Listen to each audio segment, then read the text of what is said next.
On va évidemment commencer par regretter le terrible événement, l'événement tragique qui s'est soldé par le décès de l'étudiant Fabien Sey. C'est un événement triste qui aurait pu être évité, c'est vrai, puisqu'il est la conséquence directe d'un retard de paiement de bourse. Mais vous avez raison, il faut le mettre en rapport avec le système universitaire tel qu'il fonctionne dans sa globalité, et peut-être même au-delà, le système de l'éducation nationale, au sens large du terme. Pour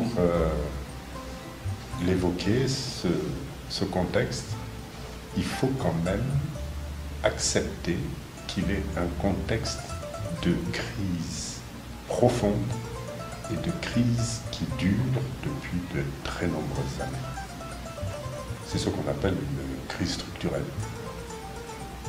Et cette crise est structurelle, elle est profonde parce que nous avons mis en place au Sénégal un système d'éducation qui forme des jeunes presque pour les rendre inutiles.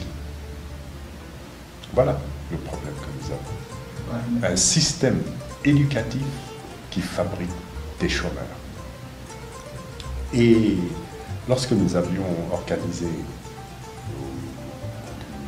au 12-2013 la grande concertation nationale autour de l'enseignement supérieur, on s'est aperçu que ce système, finalement,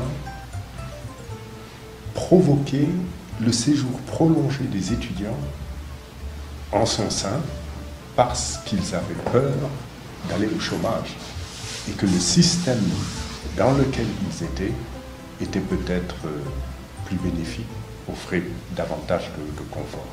Mais c'est dramatique d'en être arrivé là. Mais il existe, il faut le gérer tel qu'il est. Et le gérer tel qu'il est, c'est quand même prendre en compte les priorités à leur juste mesure. Et puisqu'on a eu à plusieurs reprises des crises d'étudiants nées de retard de paiement de bourse, je crois qu'il faut, puisqu'on sait que c'est un engagement à respecter à la fin de chaque mois, il faut savoir le respecter. Il faut pouvoir payer les bourses à temps. La remise en cause de tout le système éducatif du Sénégal, malheureusement, qui est une œuvre de longue haleine, mais vers laquelle je ne vois pas que le gouvernement actuel se soit vraiment engagé, c'est qu'il faut mettre en place un système qui prépare à l'exercice de métier et qui évite et qui empêche le chômage. C'est vrai, il y a des propos importants qui sont souvent rappelés par le ministre de l'Enseignement supérieur lorsqu'il appelle notamment au développement des filières scientifiques, mais cela ne suffit pas. On a, c'est vrai, la forme visible de la crise, les grèves notamment, mais le vrai problème, il est dans le contenu du système éducatif du Sénégal. Et c'est cette grande réforme qu'il faut engager. Mais encore une fois, il faut également vivre le contexte actuel, il faut vivre l'actualité. Et l'actualité, c'est respecter les engagements qui sont pris, respecter les priorités. Et les priorités, c'est lorsqu'on accueille des étudiants, lorsqu'on les a accueillis, lorsqu'on a pris des engagements à leur endroit, notamment sous la forme de bourse, c'est de respecter ces engagements. Ben écoutez, ça c'est pas à moi qu'il faut le demander, je ne suis plus aux affaires, il faut plutôt le demander au chef du gouvernement actuel et ceux qui ont suivi. Mais manifestement, il y a de grandes difficultés à mettre en œuvre une réforme qui est tout simplement indispensable. Lorsque vous avez un système où les dépenses sociales finissent par excéder, être plus importantes que les dépenses académiques, vous n'êtes pratiquement plus dans un système de formation, vous êtes dans un système d'aide sociale. Là, il y a un gros problème.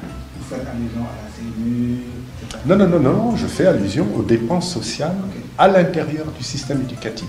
Lorsque vous ajoutez les bourses, les dépenses globales, Crous, etc., vous en arrivez, en tout cas c'était une projection, on était en 2013, on était à 2 ans d'un tel schéma, et même à 1 année de cette inversion. Il y a problème, et je pense que le cap a été franchi depuis. Vous avez aussi le problème du surpeuplement des universités, et là également ça redevient un problème de priorité et donc de gouvernance publique. Il y avait des projets de construction d'universités nouvelles, de décentralisation du système universitaire global. Qu'a-t-on fait? Où sont ces projets? Ils sont pratiquement restés dans des tiroirs. Mais là encore, problème de gouvernance et de gestion des priorités. On a préféré s'engager sur des projets faramineux, d'immeubles à construire, etc. On a oublié les universités. Bon, écoutez, ce sont des boucs émissaires, c'est manifeste. Je ne dis pas que leur part de responsabilité soit inexistante, mais ce qu'il va falloir craindre, c'est qu'on s'en limite à ça. Dans un pays comme devrait être le Sénégal, on aurait dû tout de suite avoir des démissions en cascade. Il y a eu mort d'homme quand même, hein. C'est quelque chose de dramatique. On aurait dû avoir au moins des propositions de démission de certains ministres. Je crois qu'elles ne sont pas venues. Je ne dis pas qu'il aurait fallu tout de suite donner suite positive à ces démissions. L'important aujourd'hui, puisque les enquêtes sont engagées, c'est d'attendre les enquêtes, de prendre des décisions en fonction de ce qu'elles auront livré, mais surtout ne pas s'arrêter à ce qui manifestement aujourd'hui correspond à des décisions prises dans la précipitation et qui transformeraient en bouc émissaire les 2 personnes qui ont été déplacées.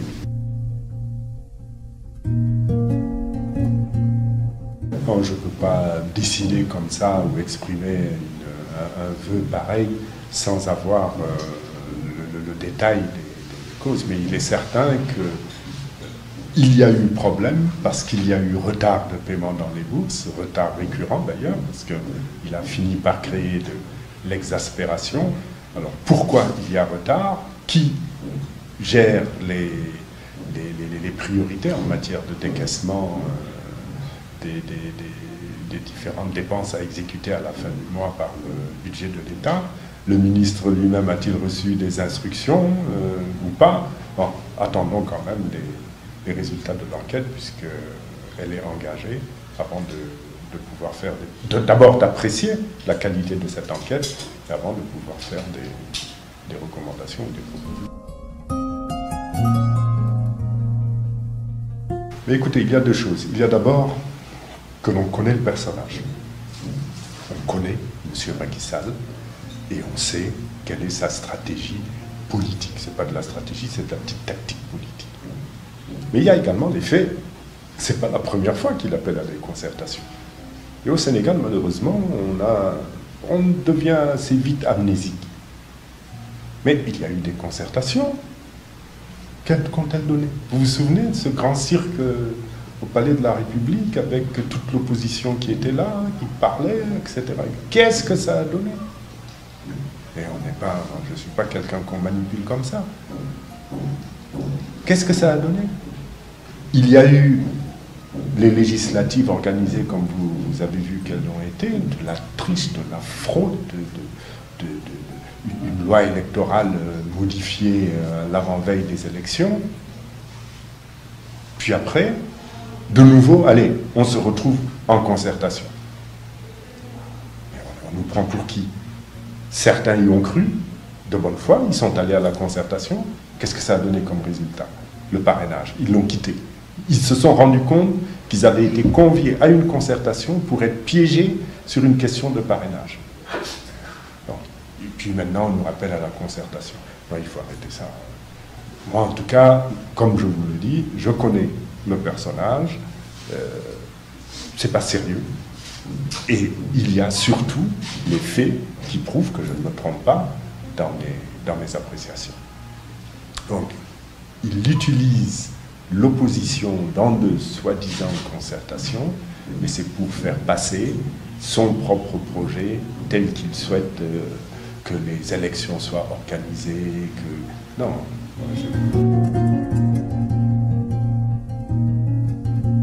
Ben écoutez, à choisir entre être présent pour être complice ou être absent pour ensuite combattre une décision à laquelle je n'ai pas participé, je fais le second choix. Mais il est patent que, présent ou pas, on est dans le leur. On est dans le leur. Et il finira par mettre en place ce qu'il veut mettre en place. C'est tout.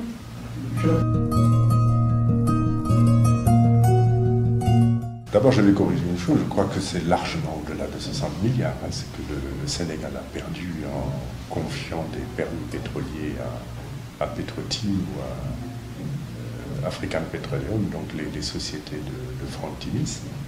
Donc il y en a eu 3. Moi, je situe ça entre 100 et 200 milliards de francs CFA au minimum. Et vous avez raison de le souligner, j'ai effectivement adressé un courrier à monsieur le procureur de la République. Mais avant cela, j'ai adressé 2 courriers au président de la République, en lui demandant d'ouvrir des enquêtes, aussi bien administratives que judiciaires, pour savoir pourquoi parce qu'on sait qui l'a fait, c'est le ministre Ali Ngouille, qui à l'époque était responsable du secteur, qui a présenté un faux rapport de présentation de décret pour l'adoption d'un décret qui a permis ces fameuses attributions de permis à la société Petro-Tim et à la société Pétroise et à sa maison mère. En désespoir de cause, il n'y a pas eu de suite. Donc j'ai écrit au procureur de la République. Là également, malheureusement, il n'y a pas de suite.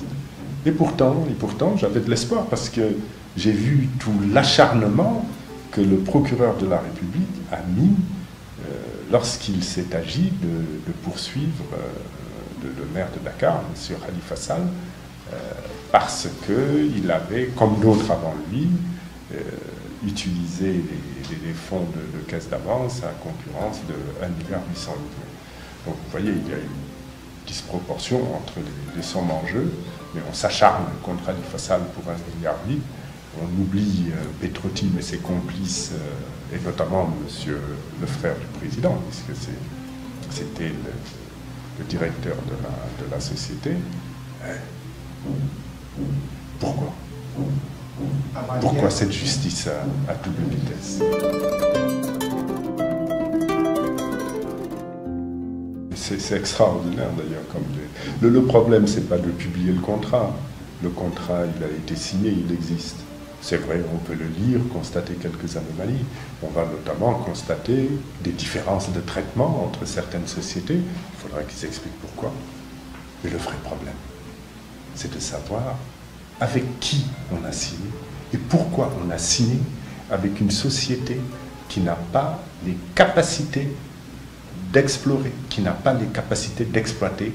Pourquoi on a signé en contradiction avec le code pétrolier, en violation avec la loi du Sénégal. C'est ça le problème. Ça n'est pas, voilà le contrat qu'on a signé. Non. Pourquoi a-t-on signé ce contrat avec des sociétés qui n'auraient pas dû présenter une offre? C'est ça le problème. Et on avait tous les éléments pour savoir qu'on ne pouvait pas signer avec cette société. C'est pourquoi, quand on nous invite à concertation sur la question, sur l'avenir du pétrole, on dit non, qu'on fasse le point d'une manière générale, qu'on commence au moins à partir de 2012, puisqu'au moins c'est le même président, qu'on commence à partir de 2012. Qu'est-ce qui s'est passé à partir de 2012 et pourquoi ça s'est ainsi passé? Il y a toujours cette stratégie de leurre, d'opacité, de tromperie. Donc, on ne veut pas être complice d'un tel jeu aux dépens des intérêts du Sénégal.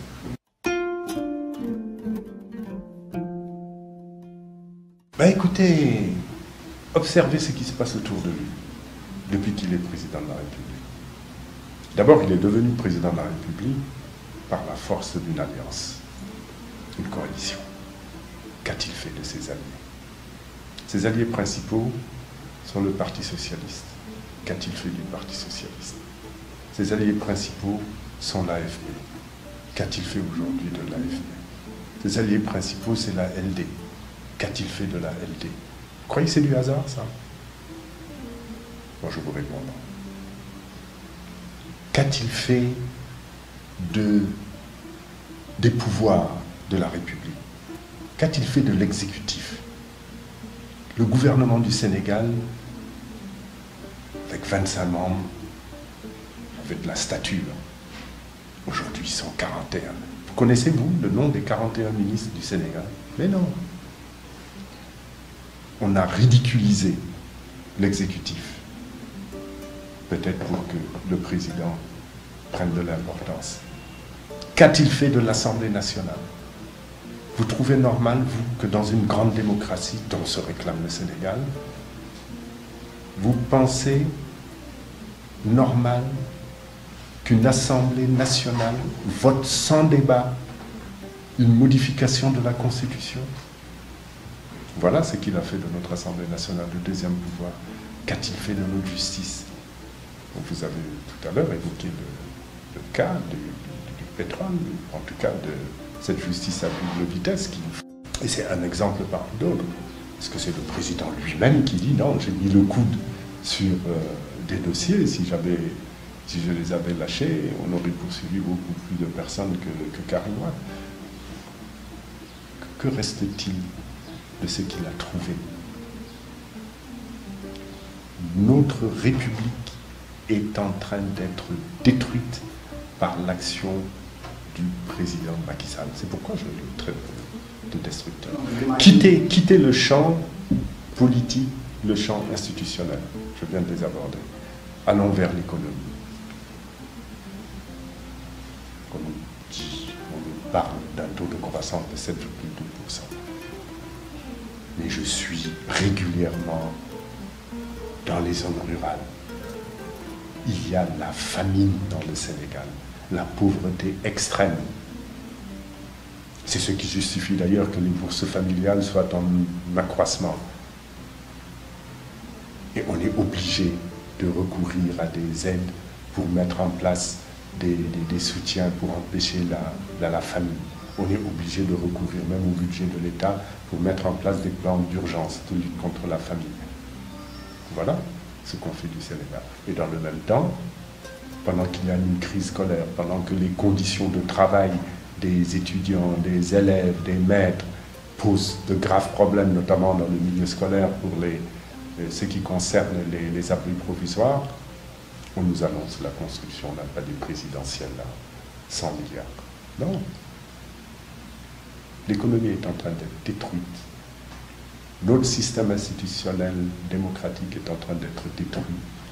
Les principes, les valeurs qui doivent porter la politique sont en train d'être détruits.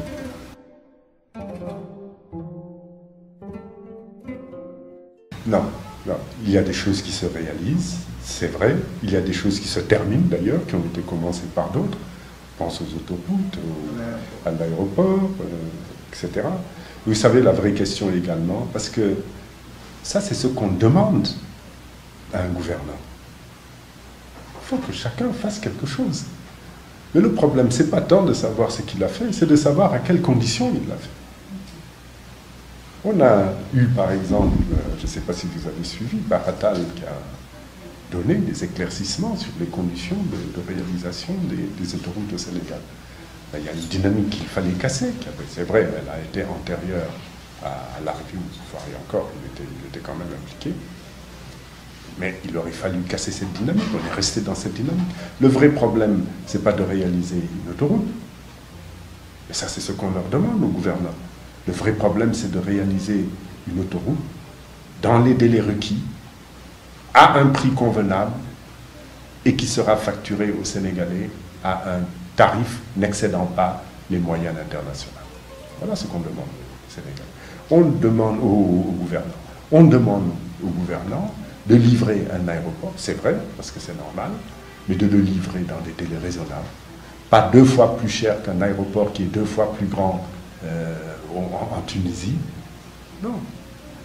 On demande effectivement à un gouvernant de mettre en place une compagnie aérienne nationale, pourquoi pas, mais pas de... Quand on inaugure, après tant de milliards d'investissements, un petit vol Dakar-Ziguinchor, alors que le Cap-Vert, qui dépendait presque du Sénégal à l'époque pour ses pilotes et tout ça, est en train d'aller à New York, et que la Mauritanie a des Boeing qui vont à travers le continent. Là également, je cite ces pays parce que il fut un temps, au début des années 60, où ce sont nos pilotes qui allaient les faire voler leurs avions. Bon, il y a un problème.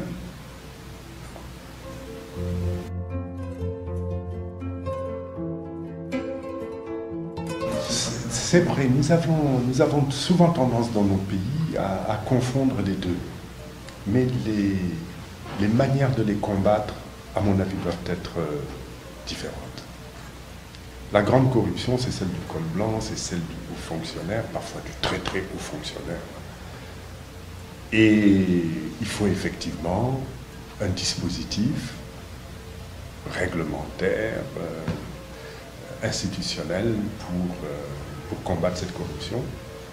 Et c'est d'autant plus important que l'exemple doit venir d'en haut. Mais ça ne suffit pas. Ça ne suffit pas parce que dans nos pays, malheureusement, la corruption est devenue une habitude, elle est institutionnalisée. On ne la combat plus à un certain niveau.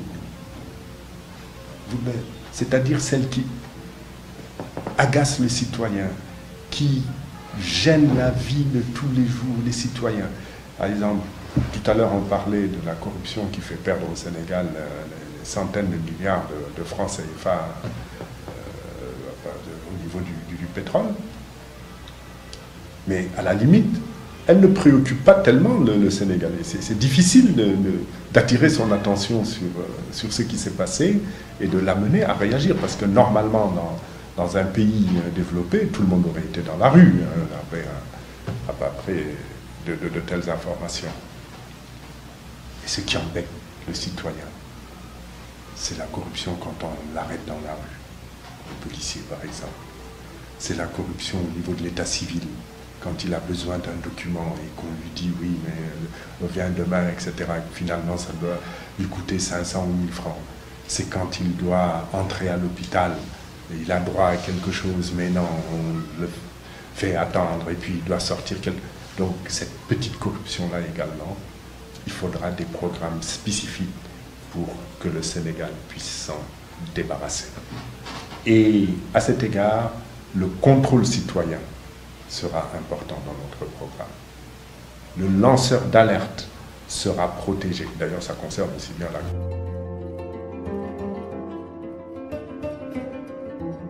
Ah, évidemment, il faut encadrer ça, mais il faut engager un programme. Vous savez, il y a un exemple qui me vient souvent à l'esprit, c'est celui du Burkina Faso de Thomas Sankara. Ce sont des collègues, des Burkinabés qui me racontaient. Il me disait que avant l'arrivée de Thomas Sankara, la corruption, notamment au niveau du policier dans la circulation, était généralisée pratiquement. Et qu'il a fallu 2 mois pour la faire disparaître. Comment? La révolution burkinabé avait mis en place des CDR, c'était des comités de la révolution. Et il y avait un maillage de toutes les villes, de tous les quartiers, par les CDR. Et systématiquement, tout fait anormal constaté remontait et en 2 jours parvenait à la présidence. Et la sanction tombait immédiatement. Et en 2 mois, et ça ce sont des amis burkinabés qui me racontaient, vous présentiez, vous étiez arrêté dans la rue, vous sortiez votre billet de 500 francs habituel ou votre pièce de 500 francs habituelle, c'est le policier lui-même qui disait non, je n'en veux pas. Donc, mais il faut évidemment éviter des dérives, il faut mettre en place des garde-fous, mais il faut lutter contre cela parce que cela contribue au confort du citoyen et au fonctionnement normal de la cité.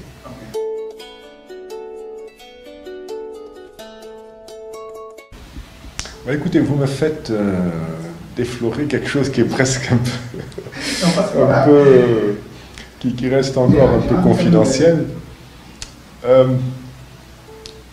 Disons que, vous savez, le Sénégal correspond à une tête de lion, la carte géographiquement. Et nous considérons qu'il faut bâtir une économie sénégalaise nouvelle autour d'un axe qui traverse notre pays. Un axe qui répond à plusieurs logiques fortes. D'abord, mettre en relation un hinterland éloigné et une façade maritime. Un axe qui met en relation les régions les plus pauvres du Sénégal et les régions les plus riches du Sénégal.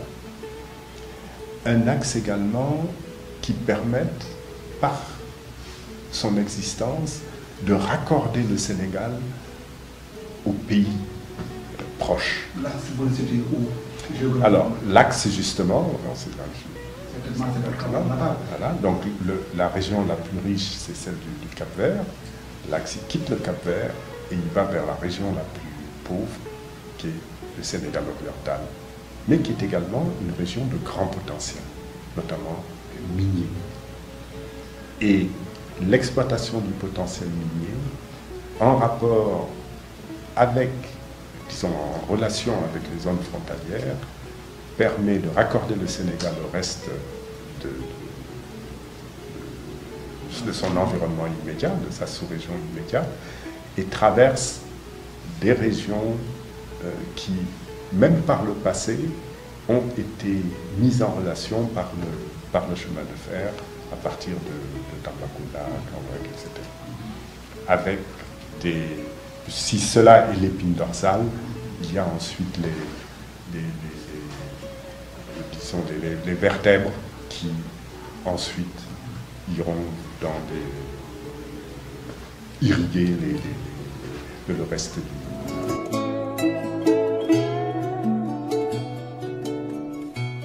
D'abord, vous répondre à une chose très claire. Il faut d'abord privilégier le Sénégal. Or, malheureusement, j'ai l'impression qu'on peut même parfois prendre des décisions pour privilégier un pays étranger. Ça peut exister. Donc, d'abord, mettre devant les intérêts du Sénégal. Tout comme la France met d'abord les intérêts de la France, tout comme la Chine met d'abord devant les intérêts de la Chine, etc., etc. Il faut que l'on apprenne dans notre pays, et je m'adresse à nos gouvernants, à toujours mettre devant les intérêts du Sénégal et des Sénégalais, parce que c'est pour ça qu'ils ont été choisis. Ça, c'est la première remarque. Vous pouvez ensuite évoquer une coopération exemplaire avec la France pour des choix spécifiques lorsqu'il s'agit de les faire entre les différentes nations. C'est d'ailleurs la meilleure manière de faire accepter certains choix par les populations. Parce qu'autrement, vous pouvez même desservir la relation privilégiée que nous avons avec la France, parce qu'elle existe, elle est historique, par la langue, par l'histoire, donc cette relation existe.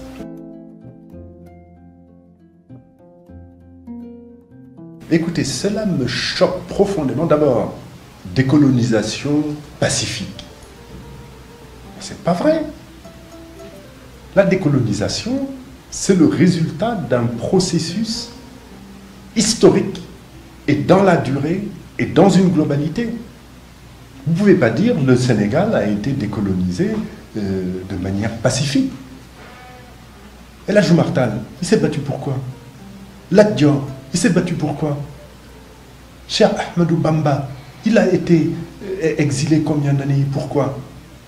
les tirailleurs du camp de Tiaroy, et tout ça, et tout ça. Et même, puisque le processus est global, les milliers de morts qu'il y a eu en Algérie et qui ont contribué à amener la France à la nécessité à la prise de conscience d'une nécessité de la décolonisation. Et vous osez dire que la décolonisation a été pacifique. Mais c'est un scandale. Et les tirailleurs eux-mêmes, au cours de la Première Guerre mondiale, au cours de la Deuxième Guerre mondiale, mais parce qu'ils se sont battus pour la France, mais ça a créé une prise de conscience qui a largement contribué au processus de décolonisation. Mais ce n'est pas parce qu'il y avait des desserts qu'ils étaient des tirailleurs. Ou ils n'auraient... En tout cas, je ne vois pas mon grand-père, puisque vous faites allusion au communiqué, dans les tranchées pendant la Première Guerre mondiale, accepter des sucreries pendant que son camarade de tranchée Daumer, puisque c'est ce qu'on disait à l'époque, n'en avait pas. Ce que je dis par contre, c'est cela qu'il faut retenir de cette intervention, c'est que dans nos pays africains, il existe aujourd'hui des dirigeants qui, pour des sucettes et des sucreries, acceptent que le sang de leurs compatriotes soit sucé ou versé. C'est ça qui est inadmissible. Et nos tirailleurs ont été des gens dignes qu'on ne pouvait pas acheter avec des desserts. C'est pas possible. Moi, je considère qu'il a sali la mémoire des tirailleurs sénégalais. Non. Moi, c'est comme ça que j'ai réagi. Hein. Mon grand-père, je le cite, Abdoul Manambaye, a été un tirailleur. Il a fait la guerre 98. Il a même reçu une décoration parce que face aux Allemands, leur bataillon s'est replié. Ils se sont rendus compte qu'ils avaient oublié leur appareil de transmission. Le chef d'unité a essayé de désigner une personne pour qu'il aille le chercher. Cette personne n'a pas voulu y aller. Lui, il est parti, il a récupéré, il est revenu. Il a été décoré pour ça. Alors qu'on me dise qu'il était tirailleur, puis qu'il était privilégié, que la décolonisation était pacifique. Et vous savez, il y a une grosse douleur également qu'il faut retenir de... Parce que, bon, d'abord, les tirailleurs sénégalais, ce n'étaient pas que des Sénégalais. Enfin, il aurait fallu peut-être le lui rappeler. Mais il a voulu faire la différence entre les Sénégalais du Sénégal et les Africains des autres pays. Vous savez, ça m'a rappelé l'oncle Tom. Vous savez, l'esclavage américain avait pris l'habitude de faire la différence entre l'esclave docile qu'on mettait dans la maison et l'esclave récalcitrant qui était dans les champs. C'est douloureux qu'un chef d'État africain vienne à cautionner ce type de différence faite entre l'esclave docile, c'était peut-être le tirailleur sénégalo-sénégalais, et celui qui ne l'était pas, qui était non sénégalais.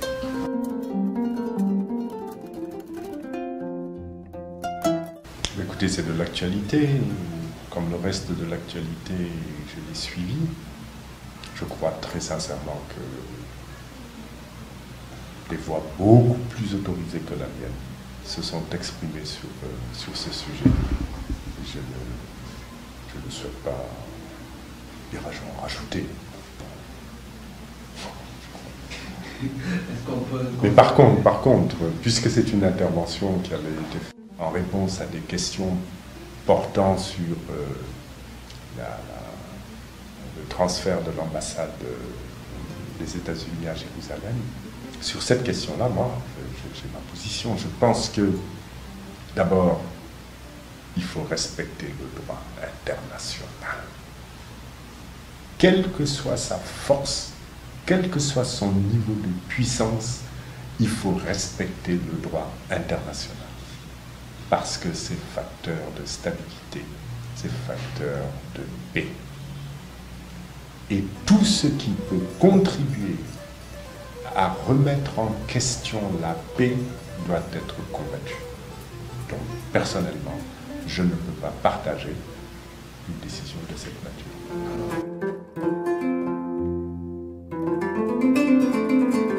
Bah, écoutez, la présidentielle, elle se prépare d'abord par un parti. Donc le parti est en train de la préparer. C'est clair. Et un aspect important de cette préparation, c'est la préparation du congrès qui doit désigner le candidat du parti aux prochaines élections présidentielles. C'est en cours, c'est programmé, et c'est le congrès, c'est-à-dire le parti, qui va décider de qui va être son candidat, son champion. Je ne vais pas moi-même m'autoproclamer candidat alors que ce congrès ne s'est pas encore tenu, mais bon, je serai candidat à l'investiture par mon parti, comme j'ai déjà eu à le souligner.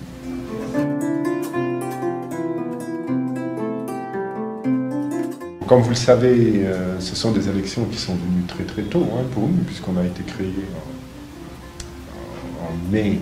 On a créé le parti en mai 2016. En novembre 2016, il a fallu que le Conseil national prendre une décision, participer ou pas aux législatives, alors que le parti était en train de naître, d'apprendre à marcher. Et il en est ressorti qu'il était important de participer à ces élections, même si pas suffisamment préparé, même si notre parti était trop jeune pour ça, parce que c'était justement les dernières élections avant celles de 2019. Nous y sommes allés et on a beaucoup appris, c'était l'objectif principal. On a également profité d'une activité qui était une activité de communication importante pour mieux faire connaître notre parti et les axes principaux de sa conception de la politique au Sénégal. On a peut-être été un peu déçus, certains d'entre nous, par la faiblesse du résultat, qu'on a expliqué évidemment, justifié, et nous avons donc tiré des leçons.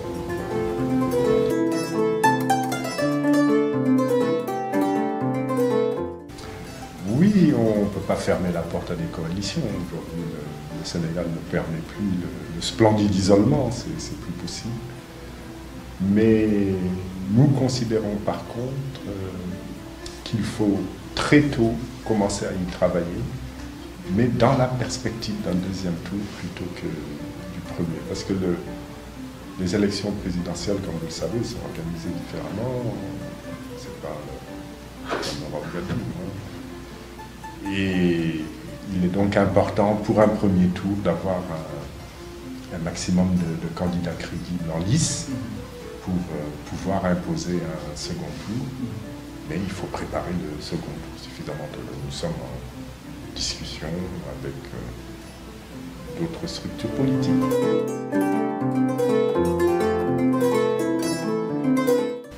Bon, écoutez, d'abord, il faut les féliciter. Participer à une Coupe du Monde, c'est vrai, c'est le début d'une aventure, mais c'est également la fin d'un parcours très difficile. Et on a vécu ce parcours avec les Lions, on a vibré avec les Lions, donc il faut d'abord les féliciter pour ce qu'ils ont réussi. Participer à la Coupe du Monde n'est pas chose aisée, n'est pas donné à toutes les nations du football du monde. Et évidemment, on souhaite qu'ils aillent le plus loin possible. Et tout le monde a à l'esprit les magnifiques résultats de l'équipe qui les a précédés à la Coupe du Monde et qui est allée jusqu'au quart de finale. Vous savez, j'ai vécu un moment extraordinaire. C'était le match du Sénégal contre la Suède. Je me trouvais en Europe et je revenais de Bruxelles. J'arrive à la gare du Nord et le Sénégal gagne. Le Sénégal gagne et la gare est en effervescence, les rues de Paris. Mais non, mais c'était extraordinaire. Et vous aviez des Français, donc, alors qu'on avait contribué à éliminer la France au premier tour, les Beurs, comme on dit, donc les Maghrébins résidant en France, les Africains, mais de toute nationalité, dans leur voiture avec le drapeau du Sénégal qui klaxonnant de partout. C'était quelque chose moi j'en ai eu la chair de poule, c'était quelque chose d'extraordinaire. Et j'espère que l'équipe, la bande à Sadio Mané va nous faire vivre des moments aussi agréables.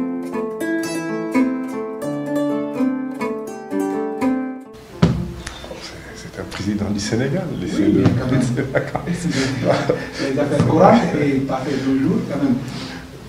En tant que politique, justement, c'est une question peut-être... Oui, mais ça c'est posez-la lui à lui. Moi, pas. Oui, mais à votre place, est-ce que vous feriez la même chose? Accompagner Lyon, passer pendant 2 jours, pendant ce temps, voilà, il y a des questions de l'autre, quoi. Voilà, ça peut-être ça la provoque. Prenant des vacances au même moment, j'aurais passé au moins 2 journées avec eux pour voir un match. Ça c'est clair. Mais pas 2 jours. Ah, pas toujours. Les problèmes du Sénégal, vous savez, ils sont importants. Ils seront importants à ce moment-là.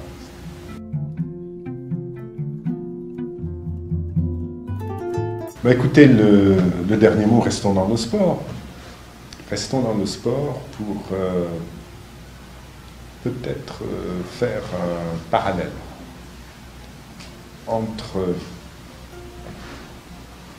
tous ces efforts déployés par une jeunesse sénégalaise qui s'est brillée à l'extérieur. Je dis cela parce que ce sont des joueurs qui ont souvent eu un apprentissage local, qui sont partis à l'étranger, qui, regardez Sadio Mané, réussit à se faire un nom à l'échelle européenne, à l'échelle mondiale, qui ont réussi à faire entrer le Sénégal dans une élite mondiale qui va disputer la Coupe du Monde. Souvent, les Sénégalais, pris individuellement, sont capables de telles performances, d'un tel dépassement. Il manque maintenant au Sénégal de pouvoir faire le même. Et cela dépend de nos gouvernants, du choix de nos gouvernants. Il est important que notre pays apprenne à choisir des hommes et des femmes pour le gouverner qui désormais mettront devant le souci de véritable performance de notre pays. Malheureusement, ça n'est pas le cas et ça n'est certainement pas en inventant des taux de croissance non vécus par les populations qu'on pourra tromper et le monde économique d'une manière générale. Je vous remercie, M. le Président.